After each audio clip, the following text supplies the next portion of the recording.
Hello guys, today shooting a third video in a row. My so-called camera setup is far from permanent. It's not an easy thing to build, sorta. So I decided, I haven't made the video in a while, and I decided to pump the pace and just shoot 3 videos in a row to probably I'm gonna upload those in a row and to show you what I've been up to in the last few months. Sorry for not uploading, but I haven't got the time to make a video, and yeah, or just being too lazy to do so. Okay, apparently this is Doxa Homage. You can tell that it's 99.5% Doxa-ish.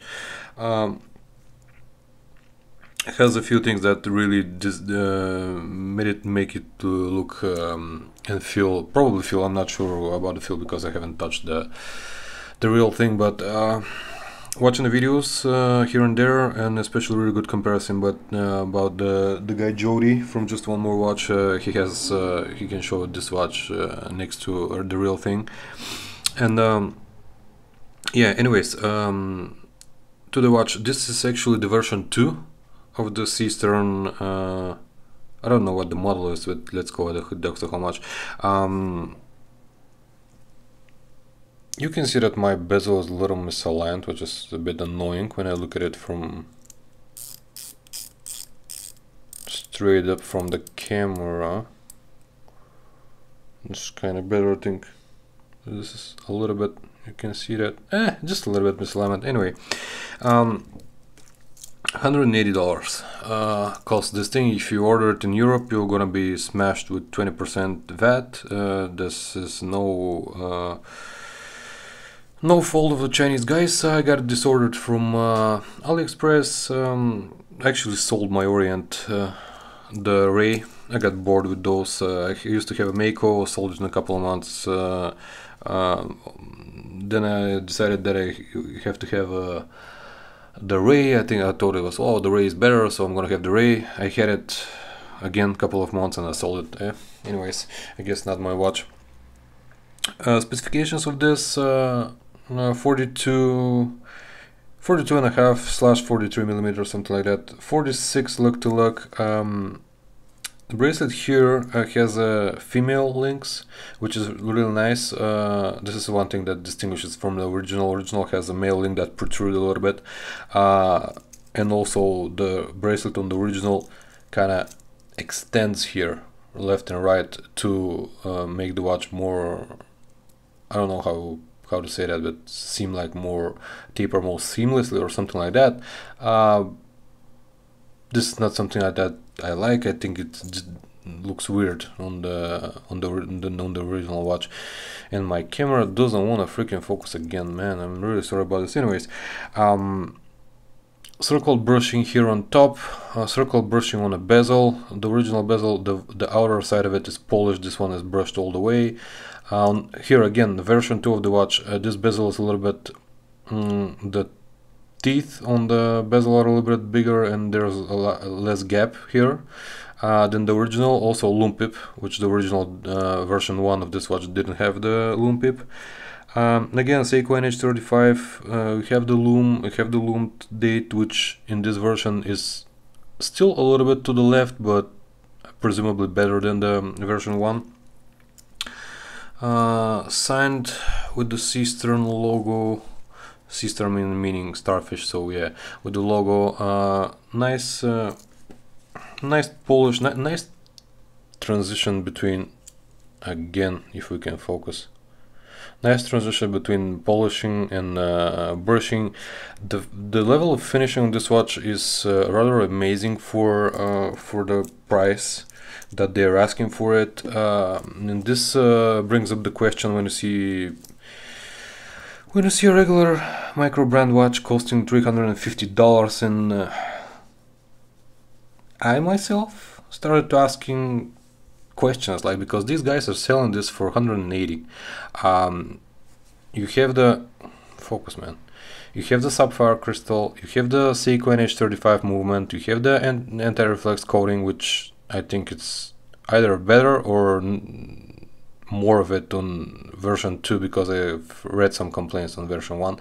It's really nice here. It's clear, there's no bluish tint or something like that. You can see some blue when there's some water on the dial, but on the crystal, but anyways, that might be just reflections from the dial. Caseback. Caseback is interesting. Has some wave and again a starfish, and one thing I can tell you with my experience back in the day with the foibles that I had, this is much smoother than what the foibles had at the back. You can see you only feel just tiny bit of sharpness here, but you gotta really dig your finger into this into the gaps for opening the case back. There is some sharpness. The bracelet on the inner edges is sharp but not uncomfortable, just sharp to feel nice quality.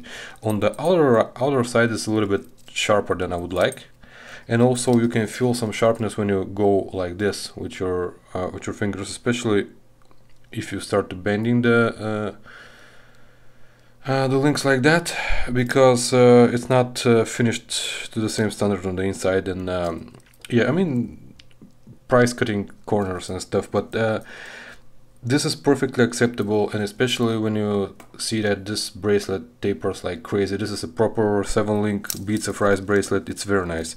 The clasp itself is again, I should say, stamped, but from a thicker piece of metal, just like on the 13 that I showed you before, so it's a good one. I have some, you can see that again, focusing, come on dude, my god. Sorry about this guys, I'm not sure what's going on here, but anyways, you can see some movement here. This is something new, I don't know, I might need to replace the spring bar, but that is fine. You can see again the logo here, laser edge. And what else? Again, kind of a friction just from the, you can see that there's these things kind of squeeze in between and clicks, and then this clicks. There is some movement here, and there is some clicking, but when it's on your wrist it doesn't make noises or whatever, it's just a little noisy. Again, some flex, but this is actually, this is like the, feels like a Jubilee style thing. A lot, I mean, it's not like a Jubilee, I'm gonna show you, but not that flexible, but almost as flexible as a Jubilee. Again, dude, if you only freaking focus. But again, very comfortable. From 20 tapering to 18, just probably a little bit more in the clasp, but you can see that it's not much. I mean, yeah. That's my Vostok. And yeah, bezel action is nice, the crown action is nice. There is some additional, let me show you again if we focus. You can see that there is some rubber rings here to seal better the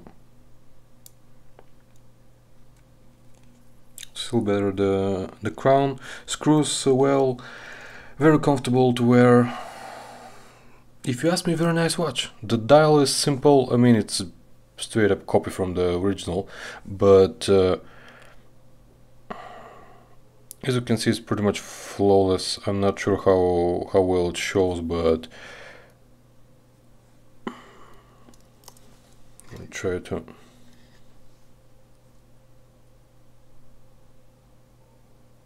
Sorry for that, guys. I'm having some trouble, so I gotta use only one lamp. I can't use my second one, so probably the lighting is not the best. But anyways, I think it looks really good. It's sharp, it's loom is applied evenly, and yeah, speaking about loom, let me show you how this thing glows. I showed a little bit in the previous video, but I'm gonna use some UV magic here, and here we go. As mentioned, loomed date wheel. This thing glows like crazy. Not that bright, but it lasts a long time. I have never had a watch that lasts this long. Charging it a little bit before going to sleep, waking up like 4 hours later, it's not like it's barely visible, it's perfectly clearly visible to the adjusted eyes from the nightstand. I mean, it's just it's probably the best loom that I've had on a watch. I mean, the Orient, for example, as I mentioned, the Orient Ray was good, but it was brighter initially, but it didn't last that long. This thing just kills. Here about with the Vostok. Vostok is not that special, just brighter initially, but it goes out rather quickly. Still looks cool though. Anyways, guys, this is it. Hope you like this video and find it enjoyable.